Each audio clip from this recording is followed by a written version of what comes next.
ஆபத்து நேரிடாது, எந்த தீங்கும் மேற்கொள்ளாது.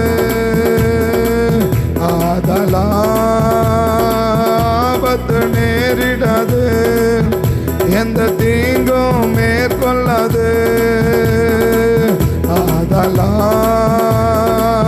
ஆபத்து நேரிடாது, எந்த தீங்கும் மேற்கொள்ளாது. கால் கல்லில் மோதாமலே எனக்கு கொண்டு, கால் கல்லில் மோதாமலே காக்கும் தூதன் எனக்கு கொண்டு. ஆபத்து எந்த தீங்கும்,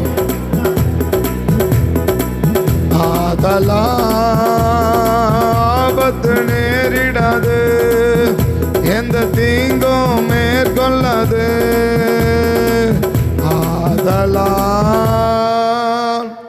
ஆபத்து நேரிடாது, எந்த தீங்கும் மேற்கொள்ளாது.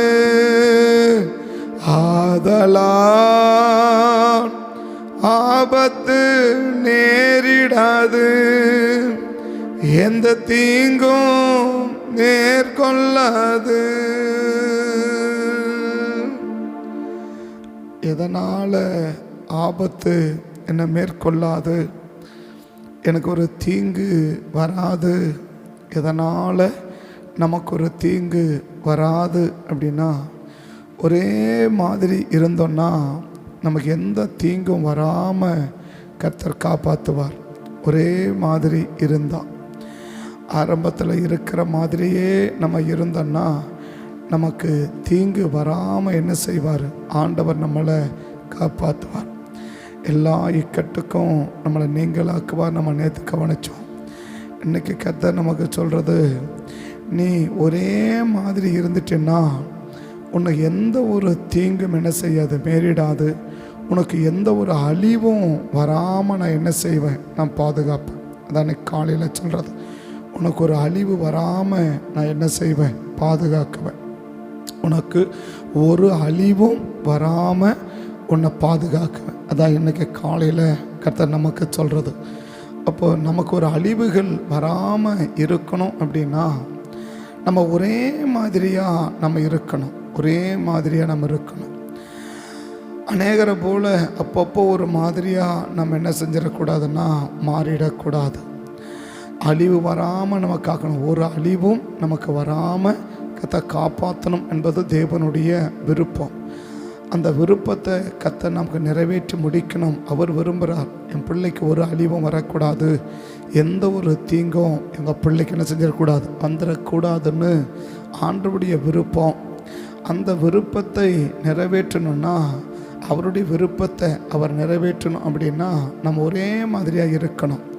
தானியேல் 6ஆம் அதிகாரம் நமக்கு 24, 25 அடிக்கடி நமக்கு தெரிகிற, மனப்பாடமாக தெரிகிற, தளபாடமாக தெரிகிற ஒரு வேத பகுதி.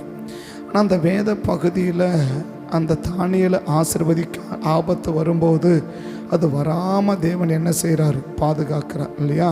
24, 25 தானியேலின் மேல் இல்லை, அதுக்கு முன்னாடி 22 கூட, சிங்கங்கள் என்னை சேதப்படுத்தாதபடி ராஜா கேட்குறார் தானியேலை நோக்கி, தானியேலே ஜீவனுள்ள 21 வசனத்தில், தானியேலே ராஜா கெபியின் கிட்ட வந்தபோது துயர், அவர் நினச்சா அவ்வளோதான் தானியேலுடைய கதை முடிஞ்சிட்ருக்கோம், தானியேல் அவ்வளோதான் முடிஞ்சிட்டு பாரு, இதுக்கு மேலே தானியேல் என்ன செய்ய முடியாது, நமக்கு பார்க்க முடியாது, நம்ம ஃப்ரெண்டை பார்க்க முடியாது, இல்லைனா ஒரு நல்ல மனுஷனை நம்ம என்ன செய்ய முடியாது, நம்ம பார்க்க முடியாது, ஒரு நல்ல மனுஷனை நம்ம பார்க்க முடியாது அப்படின்னு என்ன செஞ்சுருக்கலாம் அப்படின்னா, ஸோ ராஜா நினச்சார், அதான் துயர சத்தமாய் அப்படின்னு, துயர சத்தமாய் அப்படின்னா, துயர சத்தமாக வாசிக்கலாம். ராஜா துயர சத்தமாய் தானியேலை கூப்பிட்டு, தானியேலே ஜீவனுள்ள தேவனுடைய தாசனே, நீ இடைவிடாமல் ஆராதிக்கிற உன்னுடைய தேவன் உன்னை சிங்கங்களின் தப்புவிக்க வல்லவரா இருந்தாரா அப்படின்னு கேட்ட உடனே அதுக்கு தானியேல் சொல்கிற மறுமொழி, அருமையான மறுமொழி.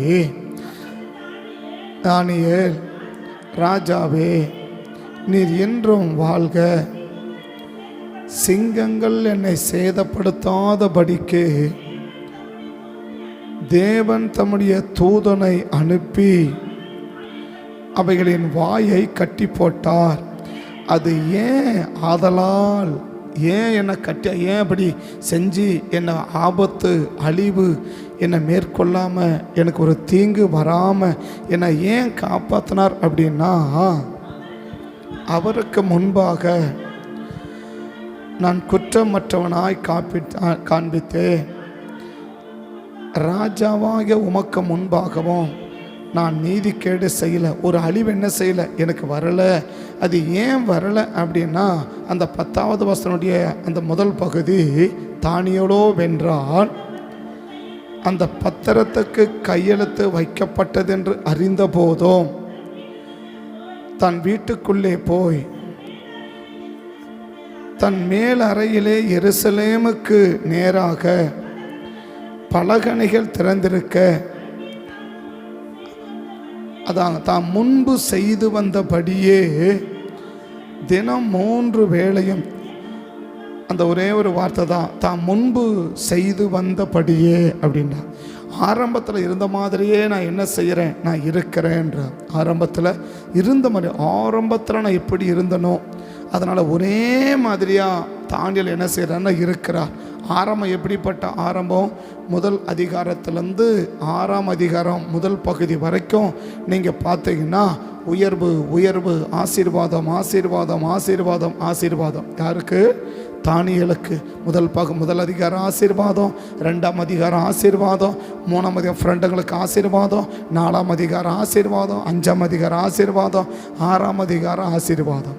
6ஆம் அதிகாரம் 5ஆம் அதிகாரம் பின்பகுதியை கூட பார்த்தீங்கன்னா தானியேலுக்கு பொன் சரப்பணிகளை என்ன செய்கிறாரு, தரிப்பிக்கு அப்படின்னு சொல்கிறார். தானியேலுக்கு பொன் சரப்பணிகள்.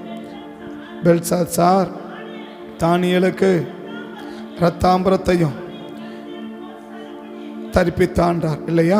4ஆம் அதிகாரத்தில் நேபுகாத்நேச்சார் என்ன செய்கிறாருன்னா, அவர் கனவை சொன்ன உடனே அவர் பெரிய வெகுமதியை கொடுக்கிறார். 2ஆம் அதிகாரத்தில் கடைசி பகுதியில் பார்த்தினா தானியேலை உயர்த்தி வச்சான். தானியேல் வேண்டிக் கொண்டதின் பேரில் அவனுடைய நண்பர்களையும் என்ன தேசத்தின் மாகாணத்தை விசாரிக்கும்படி வைத்தார். 1ஆம் அதிகாரத்தில் பார்த்தனாக்க கோரேஸ் ராஜபாரம் பண்ண மட்டும் தானியேல் அங்கே இருந்தான் அப்படின்னு இருக்கும் இல்லையா. 10 மடங்கு ராஜபாரம் பண்ண மட்டும் 1ஆம் வருஷம் மட்டும் தானியேல் அங்கே இருந்தான் இல்லையா. 2ஆம் அதிகாரத்தை பின்பகுதியில் ராஜா ஆச்சரியப்பட்டு இந்த தானியேலின் தேவனே பெரிய தேவன் அப்படின்னு சொல்லி தானியேல் என்ன செய்கிறார், உயர்த்தி வைக்கிறார். கடைசி பகுதியில் 2ஆம் அதிகாரம் கடைசி பகுதியில் பார்த்தீங்கன்னா ராஜா தானியேலை உயர்த்துகிறார். அவன் வேண்டிக் கொண்டதின் பேரில் தன்னுடைய தோழர்களையும் தேசத்து மாகாணத்தை விசாரிக்கும்படி என்ன செய்கிறார், வைக்கிறார் அப்படின்னு பார்க்குறோம் இல்லையா. 2ஆம் அதிகாரத்தில் அல்ல, அதுக்கு முன்னாடி தானியேலை உயர்த்துறது. பின்பு ராஜா தானியேலை பெரியவனாக்கி 2ஆம் அதிகாரத்தில் முதல் அதிகாரத்தில் மண்டபத்தில் இருக்கிற அரண்மனையில் இருக்கிறாரு. 2ஆம் அதிகாரத்தில் பெரியவனாக்கிட்டாரு. 4ஆம் அதிகாரத்தில் வெகுமதி கொடுக்குறாரு. 5ஆம் அதிகாரத்தில் வெகுமதி கொடுக்குறான். 6ஆம் அதிகாரத்தில் தரியு ராஜா வந்துட்டார். தரியு ராஜா வந்த உடனே எல்லாருக்கும் மேலே என்னவா இருக்கிறேன், நான் உயர்த்தி வைக்கிறேன் அப்படின்னு சொல்லிட்டார். இப்போ தானியேலை என்ன கேட்கணும், தானியேலுக்கு இந்த 6 அதிகாரம் என்ன அதிகாரம், ஆசீர்வாதத்தின் அதிகாரங்கள். 6 அதிகாரமோ ஆசீர்வாதத்தின் அதிகாரங்கள். ஆசீர்வாதம் ஆசீர்வாதம் ஆசீர்வாதம். கர்த்தர் நம்மளை ஆசீர்வதித்து கொண்டே இருக்கும்போது ஒருவேளை நம்ம ஜெபம், துதி, ஸ்தோத்திரம், உபவாசம், ஆலயம், அபிஷேகம் அப்படின்னு சொல்லி ஊழியம், தேவ மக்கள், சபை, அந்த கூட்டம் இந்த கூட்டம் அப்படின்னு போகிறதெல்லாம் ரொம்ப இயல்பு. ஏன் இயல்பு அப்படின்னா என்ன வந்துகிட்டே இருக்குது, ஆசீர்வாதம் வந்துக்கிட்டே இருக்குது. ஆசீர்வாதம் வந்துக்கிட்டே இருக்குது. ஆசீர்வாதம் வந்துக்கிட்டே இருக்குது. அந்த ஆசீர்வாதம் வர வர வர இப்போ என்ன ஆகிட்டே இருக்கா, தானியேல் இன்னும் ஜெபம் பண்ணுறார், இன்னும் ஜெபம் பண்ணுறார், இன்னும் ஜெபம் பண்ணுறார். எதுக்கு? இன்னும் நம்ம ஆஸ்வதிக்கப்படணும், இன்னும் ஆஸ்வதிக்கப்படணும், இன்னும் ஆஸ்வதிக்கப்படணும் அப்படின்னு தொடர்ந்து ஆஸ்வதிச்சுட்டே இருக்கிறார். அவரும் ஜெபம் பண்ணிக்கினே இருக்கிறார், ஆண்டவர் ஆஸ்வதிச்சுனே இருக்கிறார். அவரும் ஜெபம் பண்ணினே இருக்கிறார், ஆண்டவர் ஆஸ்வதிச்சுனே இருக்கிறார். அப்போ ஜெபம் என்ன கிடைக்கும்? ஆசீர்வாதம் கிடைக்கும். அப்போ ஜெபம் பண்ண இல்லையா? தொடர்ந்து நம்ம ஜெபம் பண்ணிக்கிட்டே இருக்கிறோம். இப்போ தானியேல் என்ன செஞ்சார்? முதல் அதிகாரத்தில் ஜெபம் பண்ணாங்களா? ஜெபம் பண்ணாங்க. 2ஆம் அதிகாரம் ஜெபம் பண்ணாங்களா? ஜெபம் பண்ணாங்க. 3ஆம் அதிகாரம் அனனியா மீசால் ஆசிரியர் ஜெபம் பண்ணாங்களா? ஜெபம் பண்ணாங்க. 4ஆம் அதிகாரம் தானியேல் ஜெபம் பண்ணாரா? ஜெபம் பண்ணார். 5ஆம் அதிகாரம் ஜெபம் பண்ணாரா? ஜெபம் பண்ணார். 6ஆம் அதிகாரம் முதல் பகுதி வரைக்கும் ஜெபம் பண்ணிக்கினே இருக்கிறார். அப்போ ஜெபம் பண்ண என்ன ஆகிட்டே இருக்கும்? ஆசீர்வாதம் வந்துகிட்டே இருக்கும். இப்போ ஜெபம் பண்ண ஆசீர்வாதம் வந்துட்டே இருக்கும் போது அவருக்கு என்ன ஆயிடுச்சு? நல்ல உற்சாகமாயிடுச்சு இல்லையா? என்ன கிடைக்குது? இப்போ ஜெபம்னா ஆசீர்வாதம் வருது, ஜெபம்னா ஆசீர்வாதம் வருது அப்படின்னும் போது தினந்தோறும் அவர் 3 வேளையில் 7 வேளை கூட என்ன செஞ்சுருக்கலாம்னா ஜெபம் பண்ணலாம். ஏன்? ஜெபம்னா ஆசீர்வாதம் வருதில்ல, நம்ம ஜெபம் பண்ணலாமே அப்படின்னு சொல்லி. ஆனால் ஜெபம் பண்ணி ஆசீர்வதித்த பிறகு முதல் முறையாக இப்போ தான் என்ன செய்கிறாருன்னா அவருக்கு ஆப்போசிட்டாக நடக்க ஆரம்பிக்குது. இது வரைக்கும் எப்படி நடந்துச்சு? அவர் நினச்சபடி எல்லாம் நடந்துச்சு, அவர் நினைக்கிறதெல்லாம் நடந்துச்சு, அவர் கேட்குறதெல்லாம் நடந்துச்சு, அவர் யோசிக்கிறதெல்லாம் நடந்துச்சு, இவங்க சொல்கிற மாதிரி எல்லாம் நடந்துச்சு, இவங்க சொல்கிற மாதிரி எல்லாம் இவர் சொல்கிற மாதிரி எல்லாம் நடந்து இருந்துச்சு. யாருக்கு? தானியேலுக்கு இல்லையா? ஐயா 10 நாள் நாங்கள் சிக்கன் மட்டன் சாப்பிட மாட்டோம், டெஸ்ட் பண்ணி பாருங்கன்னா ஓகே அப்படியே ஆண்டவர் கொடுத்தாரு, ஆசீர்வதிச்சார். 2ஆம் அதிகாரம் சின்ன ஒரு நாள் டைம் கொடுங்க, நான் ஜோமணி வந்து சொல்கிறேன், ஆண்டவரே இந்த கனவுக்கு பதில் கொடுங்க. உடனே பதில் கொடுத்தாரு, ஆசீர்வதிச்சார். கனவுக்கு அவன் கனவு கண்டான், எனக்கு பதில் கொடுங்க, பதில் கொடுக்குறாரு. இவன் கனவு கண்டான், பதில் கொடுங்க, பதில் கொடுக்குறாரு. இது வரைக்கும் அவர் கேட்கறதெல்லாம் என்னாகிட்டே இருக்குது, கிடைச்சிட்டே இருக்குது. இவர் சொல்கிறபடியெல்லாம் நடந்துக்கிட்டே இருக்குது.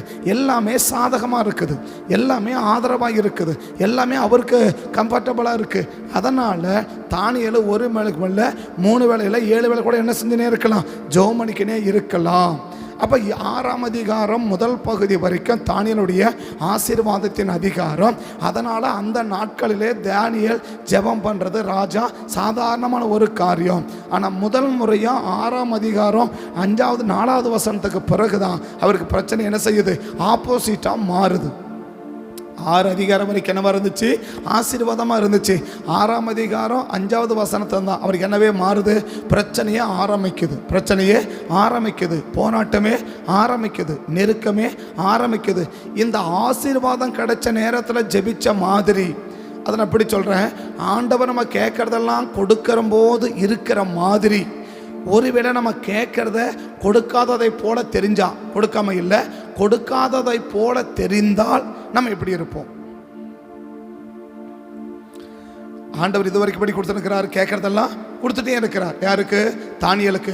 அவன் சொல்கிறான், தானியல் அந்த பிரதானி கண்களில் தேவன் தானியேலுக்கு தயவை கிடைக்க பண்ணினார். அப்போ என்ன ஜெபிச்சிருக்கணும்? ஆண்டவரே நாங்கள் போய் இந்த பிரதானி கிட்ட கேட்போம், என்ன கேட்போம்? 10 நாள் டைம் கொடுன்னு கேட்டால் அவன் என்ன சொல்லணும்? எங்களுக்கு சொல்லணும். அப்படியே அவர் கேட்குறான். சரிப்பா ஓகே அப்படி சொல்கிறாரு.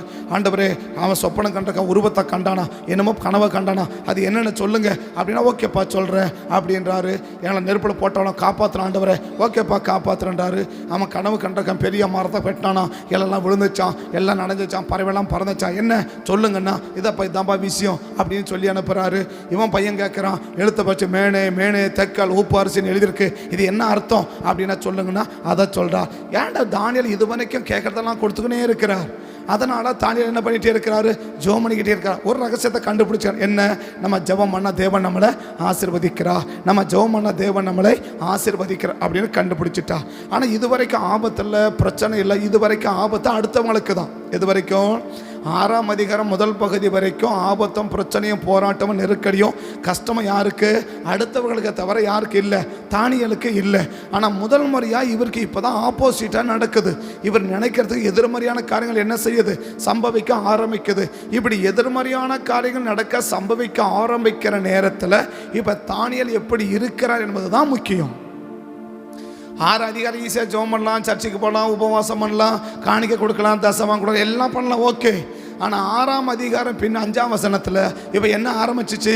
தானியேலுக்கு ஒரு பொல்லாத காலம் ஆரம்பிச்சிருச்சு. அப்படி சொல்கிறேன் இல்லையா? ஒரு பிரச்சனை என்ன செஞ்சிருச்சு? ஆரம்பிச்சிருச்சு. கொடுக்குறவங்க எல்லாம் என்னவோ மாறிட்டாங்க, ஆப்போசிட்டாக மாறிட்டாங்க. அந்த அதிகாரத்துக்கு 7ஆம் அதிகாரம் 8ஆம் வசனத்துக்கு வரும்போது, அந்த 7ஆம் வசனம் 8ஆம் வசனம் வரும்போது கூட இருக்கிற ஃப்ரெண்டும் என்னவோ மாறிட்டார். ஆப்போசிட்டாக மாறிட்டார். அவங்க பக்கம் என்ன செஞ்சிட்டாரு, சாஞ்சிட்டார். பத்திரத்தை என்ன பண்ணிட்டாரு, கையெழுத்து போட்டார். இவர் மட்டும் என்ன செஞ்சால் வந்திருக்கலாம், அதெல்லாம் ஒன்றும் வேண்டாப்பா போங்கப்பா, அவன் விருப்பம் செய்யட்டும் போங்க அப்படின்னு ஈஸி என்ன சொல்லி அனுப்பியிருக்கலாம், தரிவு சொல்லி அனுப்பியிருக்கலாம் இல்லையா?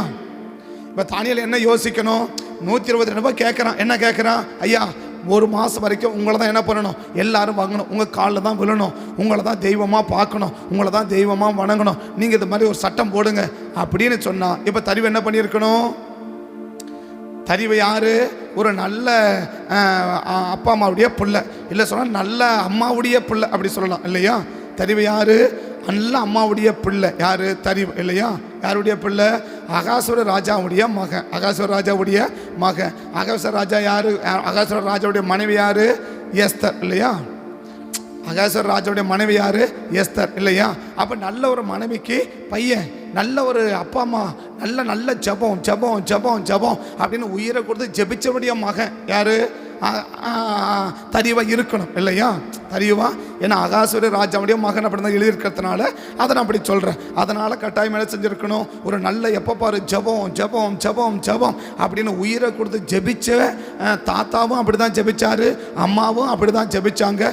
இவன் எப்படி இருக்கணும், அப்படி இருக்கணும் இல்லையா? ஆண்டவரை நேசிக்கிறவன் ஆலயம் கட்ட சொன்னாலும், ஆலயம் கட்ட சொன்னாலும் எல்லாம் சொன்னாங்க. எப்பா இப்போ தானியேல் என்ன கேட்கணும், அவன் வந்து கட்ட நீ கையெழுத்து போட்டுருவியா, அவன் வந்து கேட்டா நீ கையெழுத்து போட்டிருப்பியா அப்படி என்ன பண்ணியிருக்கணும், ராஜாவுக்கு ஆப்போசிட்டாக மாறி இருக்கணும். யாரு, இப்போ தரிவு கையெழுத்து போனால் அந்த சட்டம் என்ன செய்ய போகிறது கிடையாது. தானியேலுக்கு ஒரு பிரச்சனையுமே கிடையாது. அப்போ நல்ல ஆள் தானே நீ, ஒரு ரட்சிக்கப்பட்ட ஒரு குடும்பத்தில் பிறந்தவன் தானே, ஸோ நல்ல தேவனுடைய ஜனங்களுக்கு ஆதரவாக இருந்தவன் தானே, ஆலயத்தை கட்டுங்கன்னு எல்லா காசை கொடு, பணத்தை கொடு, உப்பை கொடு, அதை கொடு, எண்ணெயை கொடு, அதை கொடு, இதெல்லாம் கொடுன்னு நீ சொன்ன ஆள் தானே, கட்டளை போட்ட ஆள் தானே, தாமதம் இல்லாமல் கொடுங்க, தடையில்லாமல் கொடுங்க, ஆலயத்தின் வேலை சீக்கிரமாக நடந்தேறணும், கோரேஸ் அப்படி சொல்லியிருக்கிற ராமா அது உண்மைதான் அப்படின்னு சொல்லி நிகழ்மை காலத்தில் எஸ்தர் காலத்தில் என்ன செஞ்ச ஆளு, நீங்கள் எல்லாம் கட்டி அனுப்பின ஆளு தானே. இப்படியெல்லாம் இருக்கும்போது நீ ஏன்பா அந்த பத்திரத்தை கையெழுத்து போட்ட அப்படின்னு இப்போ யார்கிட்ட போய் கேட்டிருக்கணும், தரிவு கட்ட கேட்டிருக்கலாம். ரெண்டு தானே பண்ணிருக்கலாம், ஆண்டவரே இந்த தரிவு தான் கையெழுத்து போடுறானா, ஏன் இந்த கையெழுத்து போடுறது நீங்கள் அனுமதிச்சிங்க அப்படின்னு ஆண்டவர்கிட்டையும் கேட்டிருக்கலாம். தரிவு கட்டியும் கேட்கறதுக்கு தானியேலுக்கு என்ன இருக்கு, நியாயம் இருக்கு. ஆண்டவர் கட்டியும் கேட்கறதுக்கு என்ன இருக்கு, நியாயம் இருக்கு. ஆனால் இது ரெண்டையும் கரெக்டு இப்படியெல்லாம் இருக்குது. இவ்வளோ நாள் என்ன பண்ணியிருக்கேன், எவ்வளோ ஜெபம் பண்ணேன், எவ்வளோ ஜபத்துக்கு போனேன், காத்தால ஜபத்துக்கு போனேன், மத்தியானம் ஜபத்துக்கு போனேன், உபவாச ஜபத்துக்கு போனேன், இதெல்லாம் போய் இப்போ என்னாச்சு அப்படின்னா எவ்வளோ பிரச்சனை வந்துக்குது. அதனால் இப்போ எது கட் பண்ணு, இப்போ எதை இப்போ ஜெபம் என்ன போயிட போகுது, உயிர் போக போகுது இல்லையா? ஜெபம் பண்ணா உயிர் போக போகுது. அப்பேற்பட்ட ஜெபம் என்ன, விடு பார்க்கலாம் விடு அப்படின்ற வெறுப்போட எதை நிறுத்தியிருக்கலாம் அப்படின்னா, அவர் தினந்தோறும் ஜெபிக்கிற ஜெபத்தை நிறுத்தியிருக்கலாம். தினந்தோறும் ஜெபிக்கிற ஜெபத்தை நிறுத்தியிருக்கலாம். அப்போ ஆண்டவருடைய பார்வையில் அநேக ஜனங்கள் எப்படி இருக்கிறாங்க, அவனுடைய பார்வையில் அநேக ஜனங்கள் எப்படி இருக்கிறாங்க, அவர்களுக்கு வந்த அழிவுகள்லாம் என்ன. யோபுடைய மனைவி அருமையான மனைவி, யோபுடைய மனைவி ரொம்ப அருமையான மனைவி இல்லையா? அந்த அருமையான மனைவி ஆண்டவர் கொடுக்கிற வரைக்கும் யோபுடைய மனைவி யாரு, ரொம்ப தங்கமான மனைவியாக இருந்தா, தங்கமான மனைவியாக இருந்தா. கொடுத்ததை எடுத்த உடனே நேர ஆப்போசிட்டாக மாறிட்டான். கொடுத்ததை எடுத்த உடனே என்னவா மாறிட்டா, நேர ஆப்போசிட்டாக மாறிட்டா. இதுக்கு மேலே என்ன பண்ணாத, சும்மா ஆண்டவன்ற வேலை வச்சுக்காத, சர்ச்சன்ற வேலை வச்சுக்காத, ஜபான்ற வேலை வச்சுக்காத, இருக்கிற வேலையை பாரு, இருக்கிற பொழப்பை பார் அப்படின்னு ஈஸியாக என்ன பண்ணிட்டா, ஈஸியாக சொல்லி முடிச்சுட்டான். தேவனை தூஷித்து ஜீவனை விடுனிட்டான். அப்படின்னு என்ன அர்த்தம், இதுக்கு மேலே அந்த ஆண்டவர்னு போகிற வேலையெல்லாம் வைக்காத, சர்ச்சுக்குள்ளே வந்து என்ன பண்ணாத, சர்ச்சுன்னு சொல்லாத, வீட்டுக்குள்ளே பைபிள்லாம் என்ன பண்ணக்கூடாது, வரக்கூடாது, இந்த ஜெபம் பண்ணுற வேலையெல்லாம் என்ன பண்ணக்கூடாது, இருக்கக்கூடாது, என்ன ஜபத்தெல்லாம் கூப்பிடுற வேலை இருக்கக்கூடாது. என்ன நடந்துச்சு, இவ்வளோ காரியம் நம்ம எவ்வளோ உண்மையாக இருந்தோம், எவ்வளோ உத்தமமாக இருந்தோம், இது வரைக்கும் என்ன செய்யலை, இப்படி இருக்குது, இதெல்லாம் போயிடுச்சு, இதெல்லாம் ஆச்சு, அதனால் அப்படி பண்ணக்கூடாதுன்னு ஈஸியாக என்ன பண்ணி முடிச்சுட்டான், சொல்லி முடிச்சுட்டான். எதனால், இது வரைக்கும் கர்த்தர் கொடுத்து பாதத்தை நெய்யில் கழுவுற வரைக்கும் ஆண்டவர் யாரா தெரிஞ்சாரு, ரொம்ப நல்லவர், ரொம்ப அற்புதமானவர், ரொம்ப அதிசயமானவர், ரொம்ப அற்புதமாக ரொம்ப சூப்பராக தெரிஞ்சார் ஆண்டவர் இல்லையா?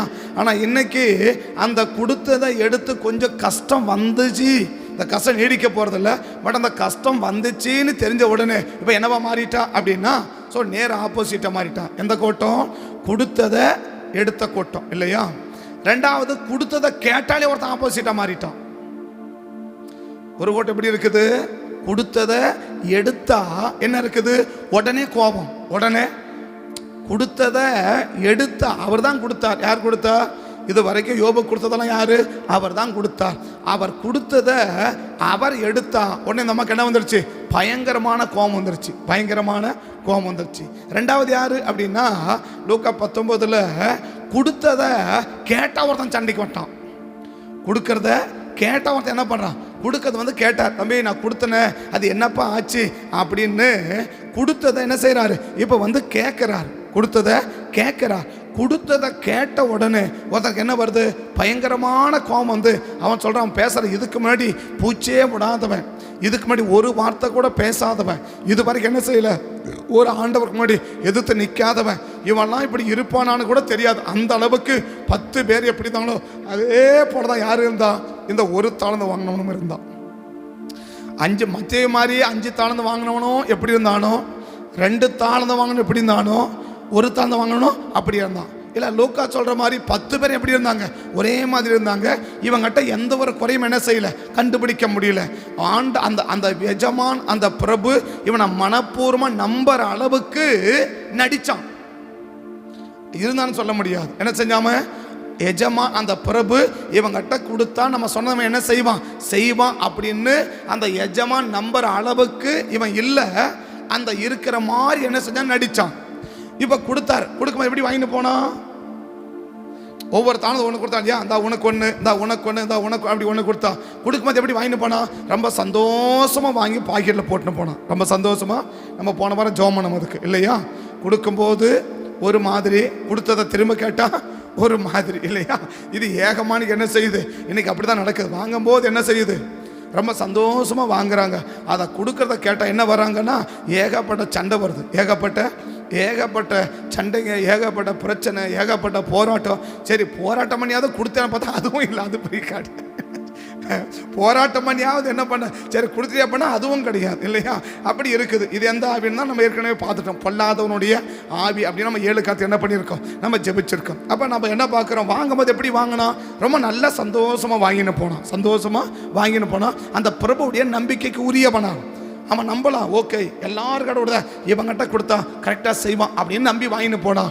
ஆனால் வாங்கின்னு போயிட்டு ரொம்ப நாள் கழிச்சு சரிப்பா தம்பி நான் கொடுத்துனது என்ன ஆச்சு, கொண்டு அப்போ என்னதான் ஆச்சு அப்படின்னு கேட்டார். கொடுன்னு கூட சொல்லலை. அது என்ன ஆச்சு கணக்கு தான் கேட்டார். நான் கொடுத்தனது என்ன பண்ணன்னு கேட்டார். நான் கொடுத்தனதை என்ன பண்ண. நிறைய பேருக்கு கணக்கு கேட்டால் ஏகப்பட்ட பிரச்சனை ஆகி போயிடுது. நிறைய பேருக்கு கணக்கு மட்டும் என்ன செய்யவே கூடாது, கேட்கவே கூடாது. அது என்ன பண்ண, இது என்ன பண்ண, இப்படி என்ன செய்யவே கூடாது. எங்கே போன, எங்கே வந்த, என்னதான் செஞ்ச, அப்படி என்ன செய்யவே கூடாது, கேட்கவே கூடாது. கணக்கு கேட்கவே கூடாது. நான் என்னமோ பண்ண, உனக்கு என்ன, நான் என்னமோ கொடுத்துட்டல, அதோட வேலை முடிஞ்சிச்சு, குமாரி வேலையை பார்த்துன்னு நீ போயினே இருக்கணும். என்ன பண்ணக்கூடாது? கொடுத்ததை திரும்பி இந்த கணக்கு கேட்குற வேலையெல்லாம் இருக்கக்கூடாது அப்படின்னு அவன் நினைக்கிறான். ஆனால் எஜமான் யாரு? வந்தக்காரன் கூப்பிட்டார். உனக்கு முன்னாடி 2 பேரும் என்ன செஞ்சாங்க? கணக்கு சொன்னாங்களே, ஐயா நீங்கள் ஒன்று கொடுத்தீங்க, அதை பற்றி நான் என்ன பண்ணேன், இதெல்லாம் பண்ணேன், இந்த போனேன், இதை செஞ்சேன் அப்படின்னு கணக்கு சொன்னார் இல்லையா? கணக்கு சொன்னார். 2வது ஒருத்தன் என்ன செஞ்சா? உன்ன மாதிரி தானே கணக்கு சொன்னா. அப்போ நீ என்ன சொல்லணும்? அவர் என்ன கேட்கிறார், என்ன பண்ணணும்னு கேட்டார். அப்போ என்ன சொன்ன? கணக்கு சொல்லணுமா? 14 வருஷம் பெரிய அப்போஸ்தலன் பவுல் இல்லையா? 14 வருஷம் அங்கங்கே போனார். ஆனால் என்ன பண்ணார்? நேராக போய் எருசலேமில் உட்காந்துன்னு ஒரு முறைக்கு 2 முறை போய் உட்காந்து என்ன செஞ்சார்? நான் இதெல்லாம் பண்ணேன், இந்த ஊருக்கு போனேன், இதை பேசினேன், இதை செஞ்சேன், இவங்களை பார்த்தேன், இவங்களுக்கு ஞானஸ்தானம் கொடுத்தேன், இப்படிலாம் பண்ணேன் அப்படின்னு 14 வருஷம் இல்லையா? நமக்கு நேற்று சொல்றேன், நமக்கு ஞாபகம் வர மாட்டேங்குது. ஆனால் 14 வருஷமா ஒன்று விடாமல் என்ன பண்ணிருக்கிறாரு? க்ளீனாக உட்காந்து 3 பேர்கிட்ட கணக்கு ஒப்பிக்கிறார். இதெல்லாம் பண்ணேன், இதெல்லாம் செஞ்சேன், இதெல்லாம் பண்ணேன், இங்கே போனேன், இதை பண்ணேன், இதை பேசினேன், இதை செஞ்சேன், இந்த இடத்துல இவங்களுக்கு இதை சொன்னேன், அவங்களுக்கு இதை சொன்னேன், இவங்களுக்கு இதை சொன்னேன் அப்படின்னு 14 வருஷமா என்னென்ன சொன்னார்ன்றதை என்ன செய்கிறாரா? விவரித்து சொன்ன. அப்படி தான் கலாத்தியில் சொல்கிறார் இல்லையா? இந்த 14 வருஷம் நான் செஞ்சதை சும்மா அப்படி மேலோட்டமாக தொடச்சிக்கன்னு சொல்லலை. எப்படி சொன்னேன்? விவரித்து என்ன செஞ்சேன்? நான் சொன்னேன். கலாத்தியர் 2ஆம் அதிகாரம் 1-2-3, கலாத்தியர் 2ஆம் அதிகாரம் 1-2-3, கலாத்தியர் 2:1-2-3, கலாத்தியர் 2ஆம் அதிகாரம் 1-2-3. எத்தனை வருஷம் சென்ற பின்பு? 14 வருஷம் சென்ற பின்பு நான் தீத்துவை கூட்டிக் கொண்டு பர்னபாவுடனே கூட மறுபடியும் எருசலேமுக்கு ஏற்கனவே போனேன். அவங்க யாருமே இல்லை. யாரும் பார்க்க முடியல. சரி நம்ம போனோம், யாரும் இல்லை, நாம் என்ன பண்ணுறது விடு அப்படின்னு என்ன செஞ்சிடல. என் வேலையை பார்த்து நான் போயினே இல்லை. மறுபடியும் நான் எங்கே போகிறேன்? நான் எருசலேமுக்கு போய் நான் தேவ அறிவிப்பினாலே போய். அப்ப தேவன் என்ன சொல்லுவாரு? தேவ அறிவிப்பினாலே போய், அப்படிதான் சொல்லுது இல்லையா? அப்ப தேவன் என்ன அறிவிச்சுக்கிறாரு பவுலுக்கு? நீ செஞ்சல, நீ என்ன செஞ்சன்னு போய் என்ன பண்ணு, போய் சொல்லு போ. நீ செஞ்சது இந்த 14 வருஷம் அங்கே போனல, எங்கே போன, என்ன ஊருக்கு போன, எங்கே போன, என்ன செஞ்ச, அந்த 14 வருஷம் என்ன செஞ்ச, அதெல்லாம் என்ன பண்ணு, நீ போயிட்டு அவர்கிட்ட விளக்கமாக விவரிச்சு சொல்லு அப்படின்னு யாருக்கு சொல்லியிருக்கிறாரு? ஆண்டவர் சொல்லியிருக்கிறார் இல்லையா? அப்போ ஆண்டவர் எப்படி தான் சொல்லுவார்? விளக்கமாக விவரிச்சு சொல்லுவார் இல்லையா? அவங்க கேட்க மாட்டாங்க. யாரு? அவங்க கேட்கல. யார் கேட்கல? பேதுரு கேட்கல, யாக்கோபு கேட்கல, யோவான் கேட்கல தானே? அவங்க 2 பேரும் என்ன, அவங்க 3 பேர் யாருமே கேட்கல. அப்போ ஆண்டவர் என்ன சொல்லியிருக்கிறாரு? அவங்க கேட்க மாட்டாங்க, நீ இப்போ என்ன பண்ணு, நீ விவரமாக சொல்லு, நீ விளக்கி சொல்லு. ஒருவேளை அவங்களுக்கு புரியலாம் கூட, நீ ரொம்ப படித்தாள். அவன் யாரு? படிப்பறிவே இல்லாத ஆள். யாரு? பேதுரு இல்லையா? நீ சொல்றது அவங்க புரிஞ்சிக்காத அளவு கூட இருக்கலாம். அப்போ என்ன பண்ணு, உன் இடத்துல சொல்லாத, அவங்க புரிஞ்சிக்க மாதிரி என்ன பண்ணு, நீ சொல்லு அப்படின்னு யாருக்கு சொல்றாரு?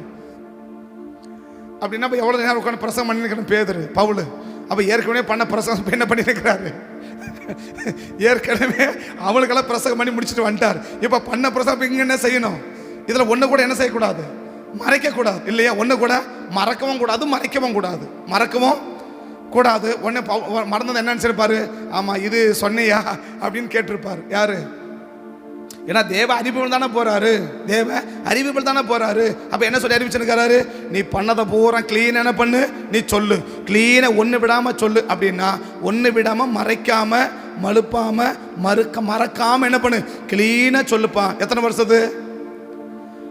ஏதோ நேற்று போன வாரம் சொன்னதுக்குன்னா நியாயமா இருக்க, சரி ஞாபகம் டக்குன்னு சொல்லிடலாம். 14 வருஷம் நான் என்ன பிரசவம்னு கேட்ட என்ன சொல்றது? 10 வருஷம் யார்கிட்ட என்ன பிரசவம்னு கேட்ட எப்படி சொல்றது? ஆனா என்ன சொல்றாரு? நான் ஞாபகப்படுத்துறேன், நீ சொல்லு. நான் ஞாபகப்படுத்துறேன், நீ என்ன பண்ணு, நீ போய் சொல்லு. எத்தனை வருஷம்? 14 வருஷம் தான் இல்லையா? அவங்க கேட்கல. ஆனா அவரை கேட்கிறாரு, கொடுக்கும்போதே சொல்லிட்டு தான் போனாரு, நான் திரும்பி வந்து உன்னை கேட்பேன், நான் திரும்பி வந்து உன்னை கேட்பேன், நீ என்ன பண்ணு என்கிட்ட என்ன செய்யணும், என்ன கிளீனா சொல்லுண்டா தம்பி, இதை பிடிச்சிக்கோ, பத்திரமா வச்சுக்கோ, போய் வியாபாரம் பண்ணு, நான் திரும்பி வந்து உன்னை கேட்பேன், எனக்கு கிளீனா என்ன சொல்லணும், என்கிட்ட வந்து கணக்கு சொல்லுண்டா அப்படின்னு கேட்டா, வாங்கும்போது எப்படி வாங்கிட்டு போனா? ரொம்ப சந்தோஷமா வாங்கி பாக்கெட்டில் போட்டுன்னு போயிட்டான் இல்லையா? ரொம்ப சந்தோஷமா என்ன பண்ண பாக்கெட்டில் போட்டு போயிட்டான். இப்போ கொடுத்ததை வந்து என்ன செய்யற, ரொம்ப நாள் கழிச்சு வந்து கேட்கிறா. கேட்ட உடனே என்ன பண்றான்னா கோவத்துக்கு போயிட்டான்.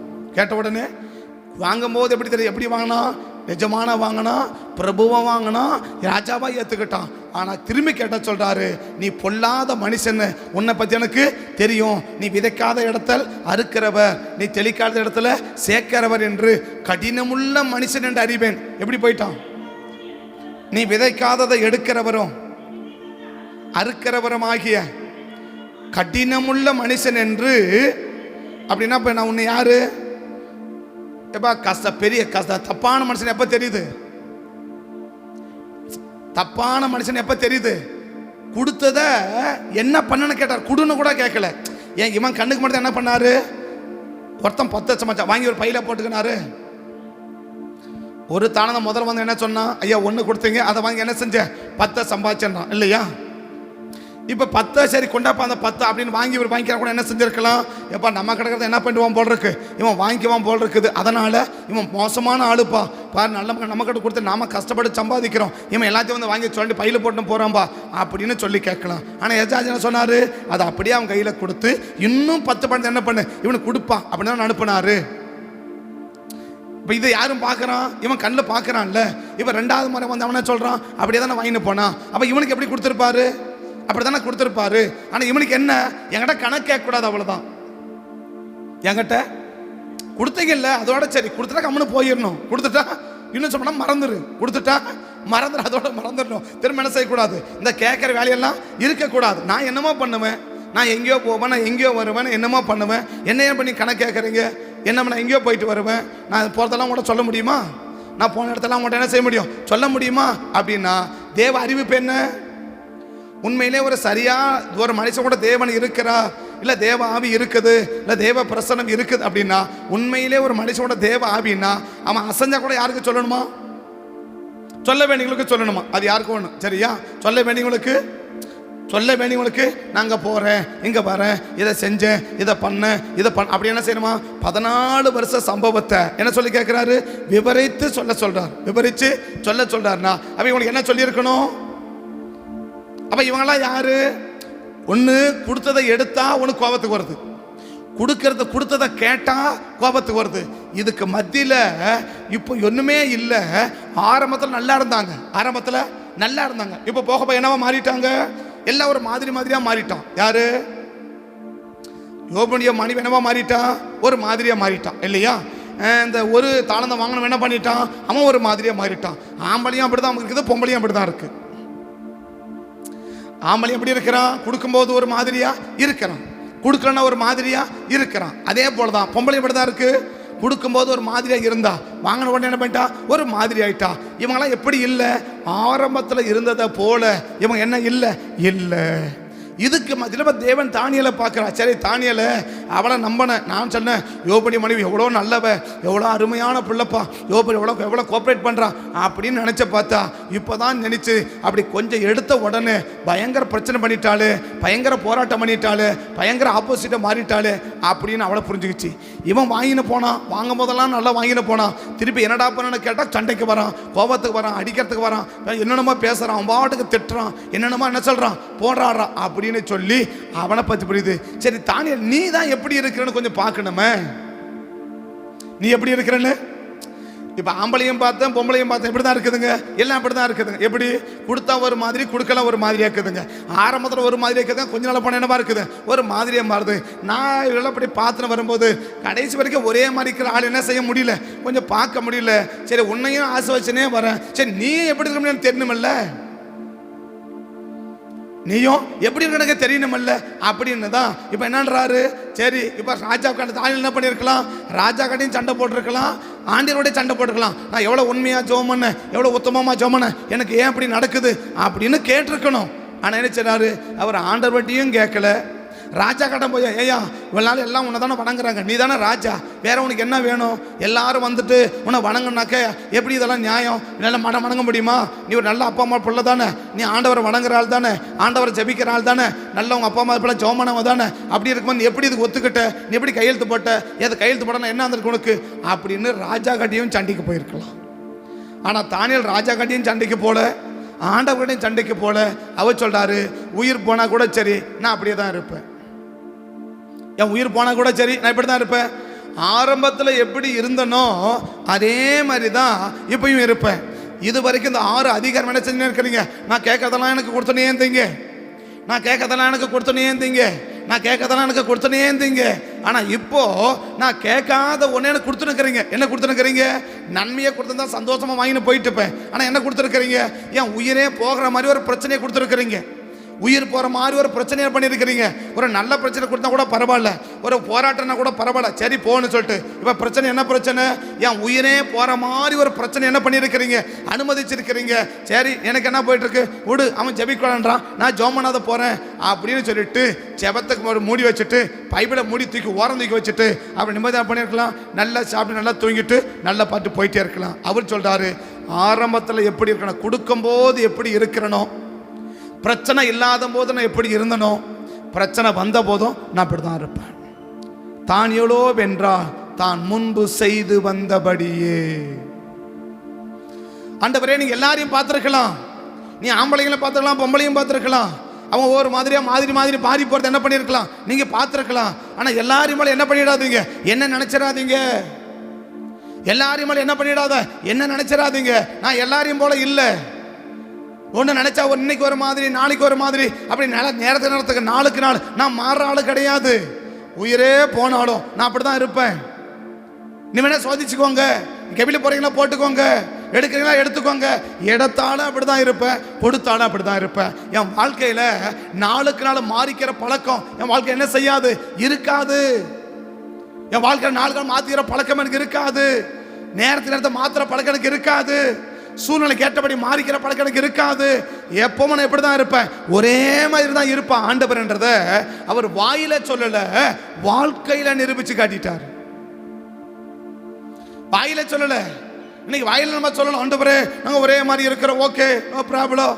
ஆனா நெருக்கடி வரும்போது, சூழ்நிலை வரும்போது, நீங்க எவ்வளவு பேர் ஒரே மாதிரி இருக்கிறேன்னு அர்ப்பணித்தவர்கள் ஒரே மாதிரி இருக்கிறோம்ன்றத நம்ம கவனிச்சு பார்த்தா நம்ம நிலைமை நமக்கே புரிஞ்சு போயிடும். சாதகமா இருக்கும்போது எப்படி இருந்தோம், இப்ப கொஞ்சம் பாதகமா மாறுறத போல தெரிஞ்ச எப்படி இருக்கிறோம். சாதகமா எல்லாமே சாதகமா நான் நினைச்சபடி எல்லாம் நடந்தனே இருந்துச்சு. எப்படி போனார், காலையில ஜபம், மத்தியானம் ஜபம், 10 மணி ஜபம், 1 மணி ஜபம், எப்ப ஜபம்னாலும் ஜபம் இல்லையா. ஆனா ஒரு பிரச்சனை வந்த பிறகு, ஒரு பிரச்சனை வரது முன்னாடி காலையில ஜபம், மத்தியானம் ஜபம், சாயங்காலம் ஜபம், எவ்வளவு நேரத்தை ஜபம்னாலும் ஜபம் ஓகே இல்லையா. நான் சொல்றேன், இப்ப பிரச்சனை வரல, எல்லாமே சாதகமா இருந்துச்சு. இப்ப பிரச்சனை வந்த போது, ஒரு நெருக்கடி வந்த போது, நான் நினைச்சது இன்னொன்று நடக்காத போது, அது நடக்கிறதுல பின்னாடி தானே தெரியும், ஒரு நடக்காதது போல தெரியும் போது, இப்போ நான் எப்படி இருக்கிறேன், எதெல்லாம் நான் தொடங்கினதை இப்பவும் தொடர்ந்து கொண்டே இருக்கிறேன். நான் ஆரம்பத்தில் தொடங்கினேன் இது அது அது அது அப்படி இல்லையா, இன்னைக்கு அது தொடருதா? ஏன் தொடரல?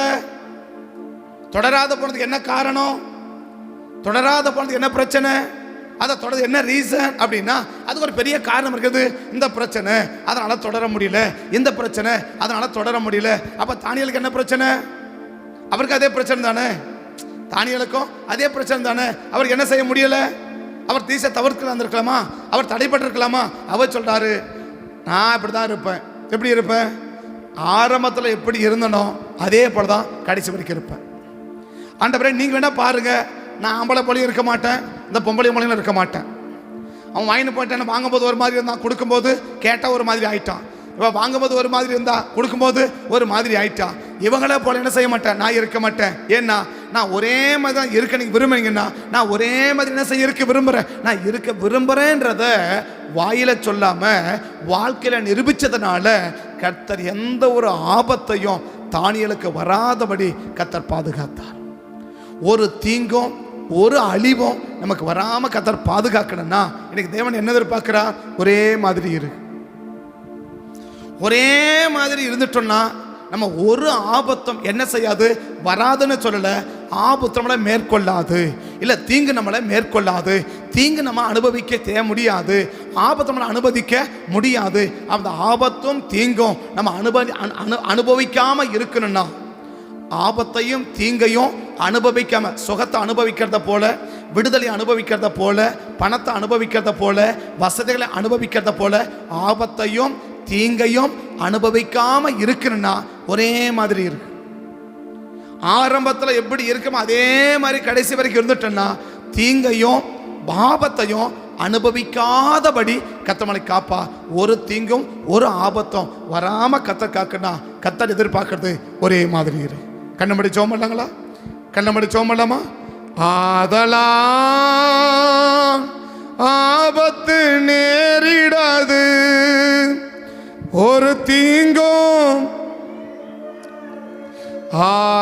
ஆதலால் ஆபத்து நேரிடாது, ஒரு தீங்கும் மேற்கொள்ளாது. ஆதலா என்ன ஆதலா? எதனால அப்படி இருக்கும், எதனால அப்படி தேவன் செய்வார்? அது ஆதலால். ஆதலால் நான் இப்படி செஞ்சேன், அதனால நான் இப்படி பண்ணேன், அதனால கர்த்தர் என்ன செய்ய விரும்புகிறார்னா, என்னை ஆசீர்வாதமாக வைக்க விரும்புகிறார். அதனால தேவன் என்ன செய்விக்கிறார், எனக்கு எந்த ஒரு தீங்கும் ஏற்படாம காக்க விரும்புகிறார். எந்த ஒரு தீங்கும் எனக்கு ஏற்படாம கர்த்தர் காக்க விரும்புகிறார். எந்த தீங்கும் ஏற்படாம இருக்கணும்னா இன்னைக்கு தேவன் எதிர்பார்க்கிறது, ஆரம்பத்தில் இருந்த மாதிரியே இரு. ஆரம்பத்தில் இருந்த மாதிரியே இரு. ஆரம்பத்தில் இருந்த மாதிரி இரு. அப்பப்போ ஒரு மாதிரி நம்ம மாறிட்டோம்னா நிச்சயமா ஆபத்தை நம்ம அனுபவிக்காம தேவன் தடுப்பாரன்னா தெரியல.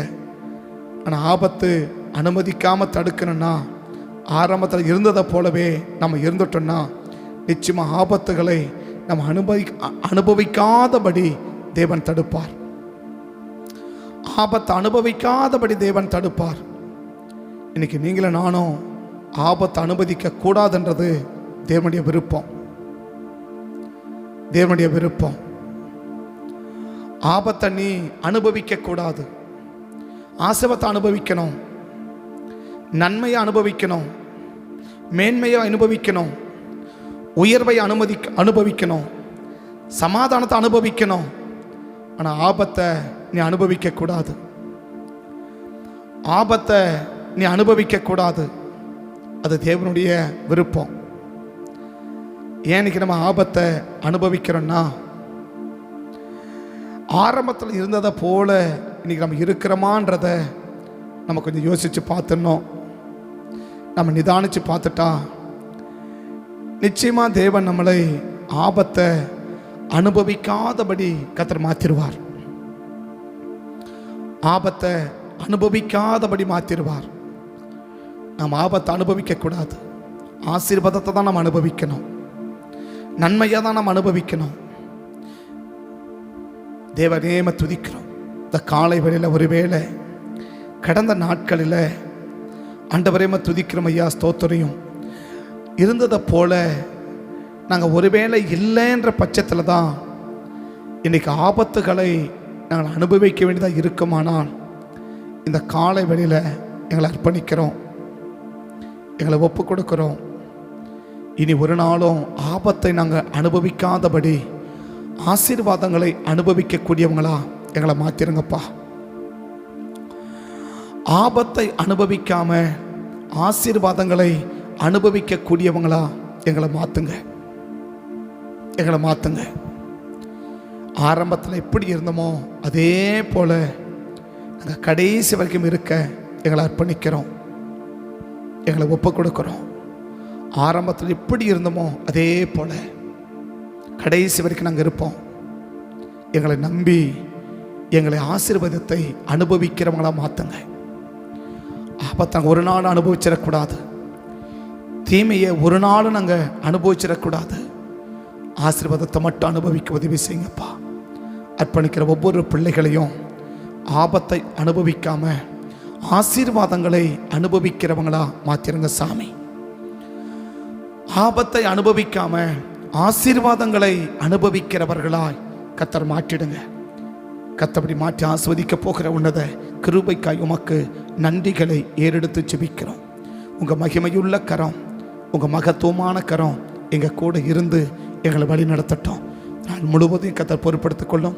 இந்த நாளுக்கு விரோதமாய் உருவாக்கப்படும் ஆயுதங்கள் எல்லாம் வாய்க்காதே போகட்டும். இந்த நாளில் எந்த ஒரு ஆபத்தும் எந்த ஒரு தீங்கும் எங்களுக்கும் குடும்பங்களுக்கும் சபைக்கும் நேரிடாதபடி கர்த்தர் நீர் பாதுகாக்க வேண்டும் என்று உங்கள் சமூகத்தை நோக்கி பார்த்து ஜெபிக்கிறோம். எந்த ஒரு ஆபத்தும் எந்த ஒரு தீங்கும் இந்த நாள் முழுவதும் எங்களுக்கு சபை மக்களுக்கும் ஆண்டவர் தேவன பிள்ளைகள் ஒவ்வொருவருக்கும் நேரிடாதபடி கர்த்தர் தேசத்தில் எந்த ஒரு தீங்கும் ஆபத்தை நேரிடாதபடி நீர் பாதுகாக்க வேண்டும் என்று சமூகத்தை நோக்கி பார்த்து ஜெபிக்கிறோம். தடைகளை மாற்றம் கரங்கோடு இருக்கட்டும். அப்பிரயோஜன ஊழியர்கள் கடமையை செஞ்சுருக்கிறோம். குறைகளை குற்றங்களை மன்னிங்க. இன்னும் நாங்கள் சமய செய்வது கிருபை தந்து காத்துக்கோங்க. கரம் மட்டும் கூட இருக்கட்டும். ஆசீர்வதிங்க. இயேசுவின் நாமத்தில் வேண்டிக் கொள்கிறோம் நல்ல பிதாவே, ஆமென். என் ஆத்துமாவை கர்த்தரே ஸ்தோத்திரி, முழுவதுமே பரிசுத்த நாமத்தை ஸ்தோத்திரி. என் ஆத்துமாவை கர்த்தரே ஸ்தோத்திரி, கர்த்தர் செய்த சகல உபகாரங்களையும் மறவாதே. ஆமென், ஆமென். கர்த்தர் ஆஸ்வதிப்பார். ஸ்தோத்திரம், ஸ்தோத்திரம்.